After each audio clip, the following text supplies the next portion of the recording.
House in Baltimore and on the Pink Festival on Friday and the Black Eyed Susan. It brings together lots and lots of people and everybody in the horse racing industry, including all of NBC Sports, unloading all of their great talent and analysts here for all things horse racing. I know this guy because I bump into him in NFL locker rooms in the fall more than I do on racetracks, but I see him down at the Derby alongside all the rest of the NBC contingent. Randy Moss joins us now, the other Randy Moss, not the other Hall of Fame Randy Moss, I'd say at this point. He is Randy_Moss_TV. Man, you've battled that since what, about 95, 96 now, being the other Randy Moss, right? Oh, my God. Oh, I've battled it forever, it seems like. And I changed my email address at one point to Randy Moss TV because it would delineate me from him, and now he's in TV. So, whatever. Well, Bob Baffert's on TV, too, this week, and he checked in here earlier this week, and it's always great to check in with him. He's never lost this race. He's got a super horse, and we can be as effusive as you choose to be here about that run 2 weeks ago at Churchill, but there's no reason to think this horse isn't special right now until they open the gates on Saturday afternoon, and we'll find out. But it checks all the boxes, right, Randy? Well, he looks the part. And in the Kentucky Derby, he certainly ran the part. I mean, he was more impressive winning the Kentucky Derby than American Pharoah was in 2015. Now, having said that, the Kentucky Derby that American Pharoah won was probably his least impressive race of the year. Even the race he got beat in the Travers, he probably ran better than he did in the Kentucky Derby that year. So you can't just judge American Pharoah on that. But so far, I mean, you're right. Justified checks all the boxes. His Derby was especially impressive given the pace. It was a historically fast pace. Well, and especially in that slop. I mean, I don't think anybody predicted that. So when it happened, I think it sort of caught everyone off. It certainly, Baffert didn't think he was winning the race at that point, right? Because you can't believe your animal can do that in the beginning and still hold on in the end. Yeah, it was not your typical super fast track just because of the weather conditions. It was the sloppiest Kentucky Derby track I've ever seen. But what made it so impressive, Nestor, is that no Kentucky Derby winner in history has ever run that fast in the first part of a race. Most of the horses that have ever run that fast, and there's only a handful of them, not just winners, any horse, they typically run 18th, 19th, 20th. They back up pretty badly. And this horse still managed to hold on and win. Now, as far as the sloppy track goes, that helped him just because the come-from-behinders that you would expect to be really gaining through the stretch given the pace were hurt by the kickback, by all the extreme slop hitting them in the face. So from that standpoint, he had an advantage on the sloppy racetrack. And that's really about the only question mark there is about Justified coming into the Preakness. How much did the sloppy track help him in relation to the others? Well, you mentioned chasing these ghosts of American Pharoah, and Baffert's going to be hearing that this week, and if he wins, it'll be 3 more weeks getting to Belmont. Mike Smith in playing a role in this and taking the horse out that fast. This week you won't have to do that, right? I mean that will not be the goal to run that sort of a first part of this race. Well, he shouldn't have to run that fast early in the Preakness. Typically, when you have a more manageable field size, there's not as much of an obsession with you making sure horses get out of the gate very well, very quickly as there is in the Derby. But Mike is not one to overanalyze, right? I mean, one of Mike's core philosophies that has stood him so well over the years is that just try to interfere as little as possible. You let a horse, his strengths come out and don't take those away from him. And one of the strengths of Justify is his high cruising speed. So, I don't expect Mike to be, taking him back very much. I mean, he'll let him roll, but he shouldn't have to run as fast as he did in Kentucky early.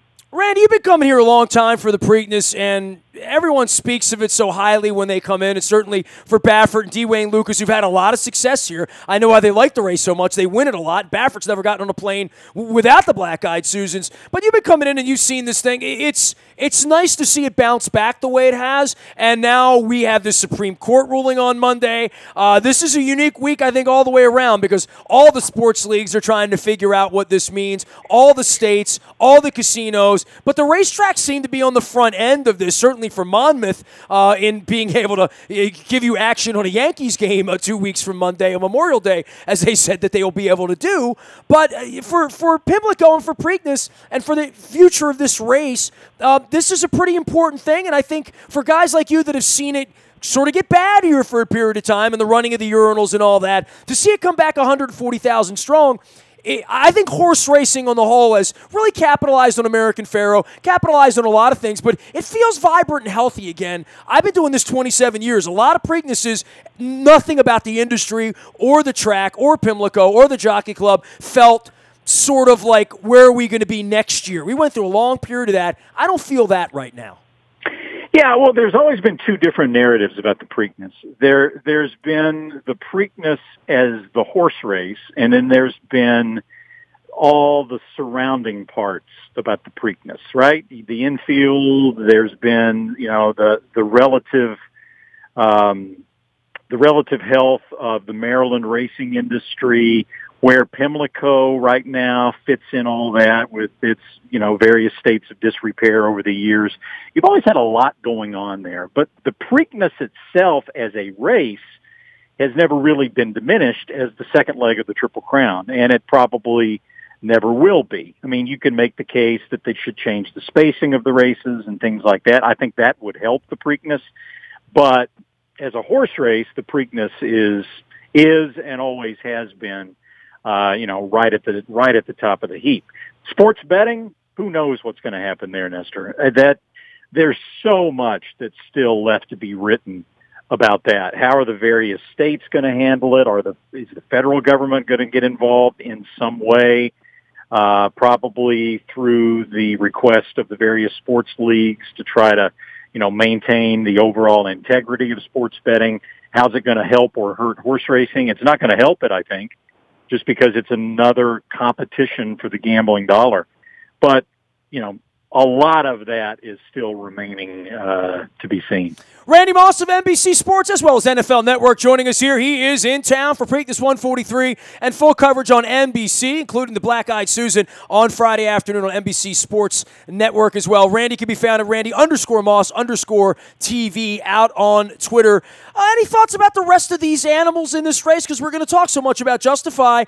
Certainly Chad Brown playing the role of the good sport and coming in here and making it interesting, top of the card, and gave it a good go, certainly at Churchill Downs. But this isn't normally what he does, bringing a horse back in 2 weeks. Well, it's not normally what any of them do. Sure. Really. I mean, nowadays in horse racing, 5 weeks is sort of the optimum time to wait between races for the very best racehorses. That's why you get so many horses that lose the Kentucky Derby that opt to skip the Preakness and wait for the Belmont. Back in the day, 40, 50, even 25 years ago, you would very seldom see horses wait the 5 weeks from the Derby to the Belmont because 5 weeks was considered to be too long to wait. And now it's right in the wheelhouse of these trainers. And that's hurt the Preakness, and that's why, for one, I think that the spacing of the races needs to be changed because the times have changed. Too many horses are skipping the Preakness. But really, I think it's a two-horse race. I don't see any other horses on paper other than Justify or Good Magic that really figured to have a chance to win. Good Magic ran a heck of a race in defeat in the Kentucky Derby. Looked like he might have a chance to run down Justify turning for home.